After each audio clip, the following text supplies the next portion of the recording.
itu masih juga ada. Ya takut. Nah terus kok Bapak berani? Karena saya yakin, hakul yakin bahwa setelah bunyi proklamasi ini saya dengungkan, maka yang namanya Indonesia akan menjadi sebuah negara merdeka, berdaulat dan bebas aktif, saudara-saudara. Jangan lupa loh, jangan lupa loh. Nanti yang rugi kalian sendiri kalau ada yang mau merubah-rubah ini. Saudara-saudara sekalian, di tangan Bung Karno politik ini bergerak seperti tadi yang saya katakan, keberpihakan tuh selalu harus ada kepada akar rumput. Karena apa kata Bung Karno? Di dalam gubuknya rakyat miskin itulah energi perjuangan kepartean berasal, dan Tuhan bersemayam di gubuknya rakyat miskin. Nah jadi kalau kalian luar biasa loh bisa datang ke sini. Coba kalau mereka mungkin mendengar, aduh kok saya ndak bisa ke sana ya, kok nggak bisa melihat Ibu Mega ya. Coba kasihan apa ndak ya. Masih jualan uang cilik, Megawati, Tuhan di gubuk orang miskin. Pantas negara ini miskin karena mereka kesulitan cari Tuhan. Megawati ingatkan kader, Tuhan bersemayam di gubuk orang miskin. cnnindonesia.com. Ketua Umum PDIP Megawati Soekarnoputri mengingatkan kunci untuk memenangkan pemilu adalah dengan menjalankan perintah konstitusi, yaitu melindungi masyarakat yang fakir dan miskin. Mega juga mengingatkan pesan dari ayahnya, Presiden pertama Republik Indonesia Soekarno, bahwa Tuhan bersemayam di gubuk rakyat miskin.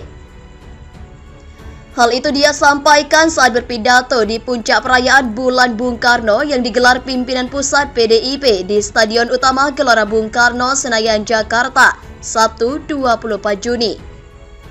Watak politik inilah yang dipahami PDIP, sehingga melalui Rakernas ketiga pada 6 Juni yang lalu, PDIP mengangkat kembali perintah konstitusi.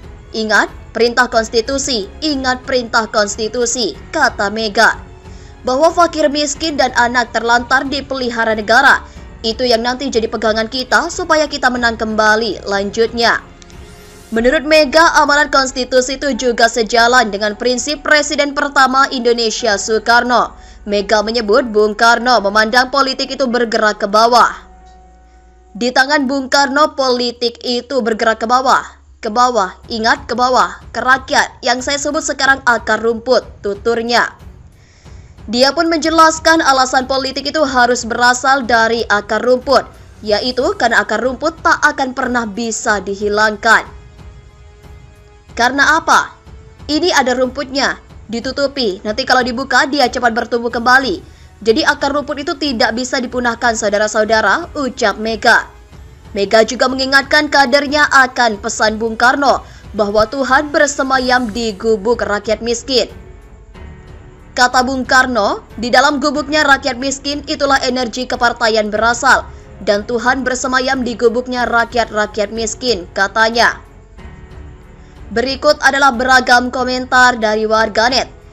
Miskin hanya menjadi alat untuk dapatkan suara, namun kalau sudah dapat simpati, rame-rame kadernya korupsi, masih jualan uang cilik. Dana bansos dimaling supaya yang miskin tetap miskin, supaya Tuhannya kader banteng tetap bersemayam. Sayangnya, Megawati, Puan dan fungsionaris PDIP nggak mau hidup miskin, malah anti dengan orang miskin, ujar Oscar. Bu Megawati tahu tidak uang anak yatim, janda, lansia dan pensiunan disimpan di perusahaan BUMN Jiwasraya sudah 5 tahun belum kembali. Perjanjiannya disimpan hanya 1 tahun for Presiden Jokowi. Izinkan saya bertanya, kapokmu kapan? Dan anehnya, banyak kebijakan ketika berkuasa tidak memihak pada rakyat miskin kecuali mendekati pemilihan. Tapi ternyata yang begitu tidak beruntukan kepada tukang bakso yang dianggap tidak sederajat dengan keluarga yang ngomong. Memang derajat rendah yang dimaksudkan itu bukan miskin juga namanya, memang bulat, ucap Ansyari.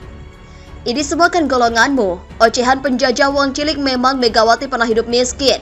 Dari mana dia tahu Tuhan cuma bersemayam di gubuk orang miskin? Dia ini kan orang kaya, jangan-jangan Tuhannya. Masih pakai narasi orang miskin. Yang bikin miskin itu kebijakan partaimu, monyet. Mau pemilu dan pilpres kembali, ingat Tuhan dan orang miskin. Jangan sampai menang lagi, nanti pada korupsi lagi. Terus bilang gak butuh suara umat, timpal Wanda. Masih pakai narasi orang miskin. Yang bikin miskin itu kebijakan partaimu. Tong kosong nyaring bujinya. Ketika masuk dalam pemilihan umum, ingat rakyat setelah selesai. Apakah Anda ingat rakyat? Rezim kalian rakyat malah diperas, punahlah kalian, bansos untuk orang miskin pun dikorupsi. Agenda 5 tahunan dagangan si banteng. Orang miskin kalau sudah dapat dilepehin tuh si miskin, yang lebih parah bansos untuk si miskin diambil pula. Jualan kemiskinan mulu nih nenek, berarti setan bersemayam di ujar Emayu. Semangat garong terus bansos di gubuk orang miskin dan kalian merampok hak orang miskin. Alasan tidak pilih PDIP, capresnya saja dianggap petugas partai. Kalau menang pilpres pasti harus nurut pada Megawati sebagai ketua umum abadi 2 periode ini contohnya. Kata siapa? Lu sendiri kayak raya kagak demen dong Tuhan semayam di rumah lu. Betul mak, dan sekarang ini iblis sedang bersemayam di istana kodok. Dan Tuhan melihat dengan jelas orang-orang yang selalu mengatasnamakan orang miskin merampok dengan rakus bansos jatah mereka. Duit orang miskin kalian embah juga, ngomong sama tembok aja. Kenyataannya para elit politik yang tambah kaya, ingat buku Tan Malaka Aku. Dulu getol menolak, sekarang getol menaikkan BBM. Dulu ngaku wong cilik, sekarang dah jadi wong licik. Dulu paling korup, sekarang lebih korup. Ucap John Ginting. Tuhan di gubuk orang miskin, kalau gitu setan di rumah gedong orang kaya dong. Kalau mau pemilu ingat sama orang miskin. Kalau udah mau pemilu, orang miskin gas terus. Bahwa fakir miskin dan anak terlantar dipelihara negara, itu yang nanti jadi pegangan kita supaya kita menang kembali lanjutnya. Tapi fakta sesungguhnya tidak sedikit kadernya yang menjadi pesakitan karena kasus korupsi, belum lagi peningkatan warga yang miskin. Jualannya selalu itu saja. Oh, pantas dulu ada program kader dikasih zakatnya Basnas ya. Lalu mengapa kalian berlomba-lomba jadi kaya? Bahkan sampai bansos untuk orang miskin pun diembat kader kalian. Semakin banyak bersuara, makin terlihat kelicikan mereka. Beginilah kuasa Allah Ta'ala membuka kelakuan mereka. Semoga menjadi penyadaran bagi mereka yang berpikir. Ngomong doang, semua juga bisa, timpal seri. Mohon pada pihak terkait, pihak yang berwajib, dan pihak yang bersangkutan untuk mengklarifikasi kebenaran berita ini. Kami hanya melansir dan memberitakan, Andalah yang memutuskan.